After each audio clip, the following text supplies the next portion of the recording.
البدع والأهواء، أهل البدع العقائدية وأهل البدع السياسية.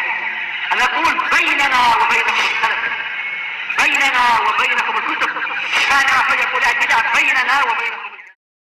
Bismillahirrahmanirrahim. Alhamdulillah. Wassalatu wassalamu ala Rasulillah alihi washabbihi wa ba'd. Kita meneruskan bacaan kitab Bulughul Maram yang ditulis oleh Al-Hafidz Ibnu Hajar Al-Asqalani rahimahullah taala. Masih di kitab Shaum, kitab yang kelima. Di pembukaan karena beliau belum buat bab ini berkaitan dengan puasa Ramadan. Tentang sahur, keutamaan sahur, demikian juga berbuka. Tidak ada hadis yang sahih khusus untuk berbuka. Sebagian berdoa dapat doma'u wa talatil uruku wa sabatil ajru insyaallah. Hadisnya dhaif.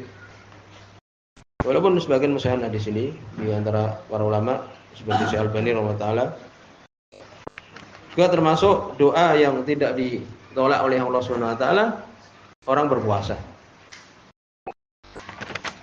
Kemudian juga disebutkan tentang boleh seseorang bersentuhan dengan istri ketika dia itu berpuasa. Demikian juga bahkan mencium apabila dia itu kuat menahan hawa nafsu. Dan berlebih-lebihan Ibnu Hazm mengatakan sunnah. Sunnah mencium istri ketika puasa. Ini adalah kesalahan beliau. Kemudian berikutnya, ya setelah selesai tadi permasalahan untuk tidak seseorang bermaksiat ya ketika berpuasa, demikian juga ya boleh untuk bersentuhan dengan istrinya. Berikutnya permasalahan hijamah, berbekam. Apakah dia membatalkan atau tidak? Qala rahimahullah hadis yang ke-16. Dan itu hadis yang ke-623 di buku ini. Wa Ibnu Abbas dari sahabat Abdullah bin Abbas radhiyallahu anhuma. Riwayat Imam Bukhari ini. Sebenarnya mengatakan hadis ini adalah terakhir karena kejadiannya ketika Nabi ihram, ketika Nabi dalam keadaan haji wada tahun yang ke-9, tahun yang ke-10 Hijriah. Beliau meninggal di Rabiul Awal, 3 bulan berikutnya Nabi meninggal. Jadi ini menghapuskan hadis yang sebenarnya ulama berpendapat demikian ya, karena terjadi perselisihan, menghapuskan hadis yang sebelumnya yang mengatakan membatalkan. Karena ini adalah yang akhir. Dari Abdullah bin Abbas radhiyallahu anhu, anak Nabi sungguh Nabi sallallahu alaihi wasallam ihtajama wa wasaimun. Beliau hijamah, berbekam. Wa haliyah di sini dalam keadaan beliau muhrim. Dia memakai baju ihram. Dalam keadaan beliau haji. Disebutkan oleh Imam Sunani rahimahullah taala, idza urida ihramuhu wa huwa fi hajjatil wada. Beliau di haji wada tahun 10 ya Hijriah.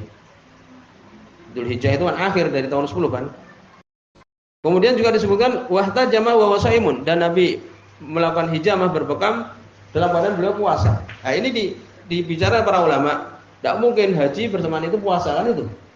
Ya, sehingga sebenarnya mudhaifah di sini, yakni tambahan wa wasaimun. Ini saja. Akalama fi a'immah fi ziyadah wa wasaim.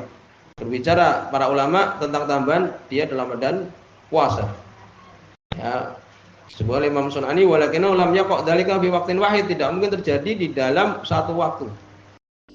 Yang jelas di sini menunjukkan bahwa Nabi sallallahu alaihi wasallam beliau berbekam dalam keadaan beliau ihram. Ya itu. Demikian juga berbekam dalam keadaan berpuasa. Tambahan berpuasa tadi dibicara para ulama. Wallahu alam ya. Ya, wallahu alam lebih kita condong itu adalah sahih juga. Ya, jadi Nabi berbekam beliau dalam keadaan berpuasa. Riwayat Bukhari, meriwayatkan Imam Bukhari rahimahullah. dengan perselisihan para ulama dalam masalah ini, karena tidak mungkin Nabi waktu itu puasa juga gitu loh. Tapi dalam Sahih Bukhari, di secara makna seakan-akan jauh. Kemudian berikutnya hadis yang seakan-akan bertentangan dengan hadis ini tadi. Hadis nomor 17. Ini menunjukkan hadis ini ya bahwa itu adalah membatalkan berbekam, membatalkan puasa.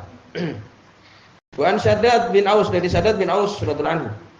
Ya, di sini sahih. Sehingga bagaimana untuk kemudian nanti menjamak dua hadis yang kedua-duanya adalah sahih. Nabi sallallahu alaihi wasallam ata ala rajulin, beliau mendatangi seorang laki-laki bil baqi, ya di tempat baqi.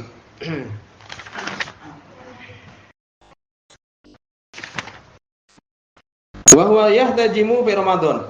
Dalam keadaan dia, yakni orang ini berbekam di bulan Ramadan. Ya. Faqala, maka Nabi sallallahu alaihi wasallam beliau mengatakan aftaral hajimu wal mahjum. Aftara ini telah berbuka, ini telah batal. Orang yang membekam wal mahjum dan orang yang dibekam, dua-duanya. Disebutkan oleh para ulama, kenapa yang membekam, dia membekam, kenapa dia batal puasanya? Karena dulu bekamnya itu kan dengan tanduk kan, kemudian dihisap, disedot kan itu.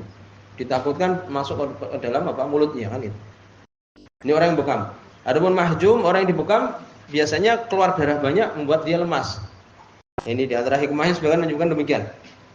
Sehingga Nabi mengatakan telah batal, telah berbuka orang yang membekam dan orang yang dibekam. Rawal khamsah meriwayatkannya yang 5 ila Tirmidzi, kecuali Imam Tirmidzi. Berarti Abu Dawud, Ibnu Majah, Nasai dan Imam Ahmad. Wa Sahih Ahmad, Imam Ahmad mensahihkan, Ibnu Huzaimah dan Ibnu Huzaimah, Ibnu Hibban dan Ibnu Hibban. Ini di sini sahih. Maka keduanya di sini yang tadi pertama kita sebutkan riwayat Imam Bukhari, ini juga sahih. Sehingga terjadi perselisihan para ulama dalam hal ini. Kemudian Ibnu Hajar belum membawakan hadis yang seakan-akan ingin menjamak, tapi hadisnya dhaif. Qala Rasulullah Ta'ala wa Anas bin Malik radhiyallahu anhu. Hadis ini dhaif, ya. Disebutkan karena ada rawi yaitu Khalid bin Makhlad, saduq lahu manakir. Hafalannya biasa, ya. Tapi dia mempunyai kemungkaran-kemungkaran. Demikian juga Abdullah bin Musanna. Saduq biasa-biasa saja, kasir khata', tapi banyak salahnya. Ibnu Abdul Hadi mengingkari hadis ini. Jadi orang yang hafalannya biasa-biasa, terkenal dia punya hadis yang menyelisih yang lainnya, kadang diingkari oleh para ulama. Demikian juga Ibnu Taimiyah, demikian juga yang lainnya. Ya itu. Jadi hadis ini mungkar, ya, dhaif mungkar. Karena rawi tadi menyelisih, ya, mempunyai kemungkaran-kemungkaran. Apa hadisnya? Dari Anas bin Malik radhiyallahu anhu, kalau beliau mengatakan awalu ma kurihat al-hijamah li shaim. Pertama kali apa yang dimakruhkan berbekam untuk orang yang berpuasa. Nah, ulama makruhnya di sini ini maknanya adalah makruh karahatu tahrim, haram. Karena makruh dua. Karahatu tanzih, ini makruh biasa kalau tinggalkan buat pahala dilakukan tidak apa-apa, dan karahatu tahrim, ini makruh yang itu kalau dilakukan berdosa. Ini pertama kali apa yang dimakruhkan dari berbekam untuk orang yang berpuasa. Anna Ja'far bin Abi Thalib, sesungguhnya Ja'far bin Abi Thalib ihtajama, dia berbekam, bahwa shaim dalam keadaan dia berpuasa. Famara bihi Nabi sallallahu alaihi wasallam, maka Nabi sallallahu alaihi wasallam melewati dia, ini sedang berbekam nih Ja'far. Faqala, maka beliau sallallahu alaihi wasallam mengatakan aftara hadani, telah berbuka dua ini. yakni yang membekam dan yang dibekam. Ya itu. Tsumma rakhasa Nabi sallallahu alaihi wasallam, kemudian Nabi sallallahu alaihi wasallam memberikan rukhsah, memberikan keringanan. Ba'du setelah itu fil hijamah, di dalam berbekam, li shaim, untuk orang yang berpuasa. Ini seakan-akan beliau mendudukkan hadis ini untuk mengumpulkan tadi bahwa hadis riwayat Imam Bukhari itu adalah menghapuskan hadis Syaddad, ya, Syaddad bin Aus, yaitu yang menunjukkan haram. Jadi membolehkan, ya, ini adalah yang terakhir, yaitu rukhsah dari Nabi sallallahu alaihi wasallam. Fil hijamah li shaim, untuk berbekam bagi orang yang berpuasa. Bahkan Anasun, maka adalah Anas bin Malik radhiyallahu anhu, yahtajim, beliau berbekam, wa huwa shaim, dalam keadaan beliau berpuasa. Ini mempraktikkan hadis dia sendiri. Rawi Daraqutni meriwayatkannya, Imam Daraqutni wa qawahu, dan beliau menguatkannya. Maka di sini para ulama terjadi perselisihan tentang masalah berbekam ini. Kesimpulannya adalah tidak membatalkan, yaitu dengan tadi kita sebutkan bahwa di dalam Sahih Bukhari itu adalah ketika Nabi melakukan haji wada, kan itu. Walaupun tadi dipermasalahkan tambahan dalam keadaan beliau berpuasa tadi. Demikian juga ya hadis Anas tadi yang seakan-akan menjamak dua hadis yang ada. Bahkan di sini ada ucapan dari Imam Syaukani yang bagus, beliau mengatakan, ini kesimpulannya kalau orang itu merasa dia lemah dengan berbekam, lebih bagus dengan berbekam. di siang hari, berbekamnya ketika malam. Ya demikian. Imam Syaukani boleh menyebutkan di sini Fayuz mau baina hadis, maka dikumpulkan di antara hadis-hadis yang ada bi anal hijamah makruhah, sungguhnya hijamah berbekam itu makruh, tidak disukai. Bihaqi mangkana yad'uhu biha, untuk orang yang dia itu lemah. Wa tasdadu karahah, dan bertambah tidak disukai idza kana dha'fu yablughu ila hadi yakunu sabal iftar, lebih tidak disukai lagi kalau kemudian membawa kepada dia itu untuk berbuka. Nah ini. Wala tukrahu bihaqi mangkana la yad'uf biha, dan tidak makruh bagi orang yang dia itu kuat, tidak lemah, dibekam dia biasa saja. Apalagi sekarang alatnya kan tidak dengan menggunakan tanduk tadi kan, dengan alat yang ma'ruf dari ya mangkok-mangkok itu. Wala kulli hal, kesimpulannya di berbagai keadaan tajannubul hijamah, menjauhi berbekam li shaim aula, untuk orang berpuasa lebih bagus. Fata'ayyanu hamlu qawlihi, kemudian disebut tadi. Ya, hadis tadi. Jadi kesimpulannya ada demikian.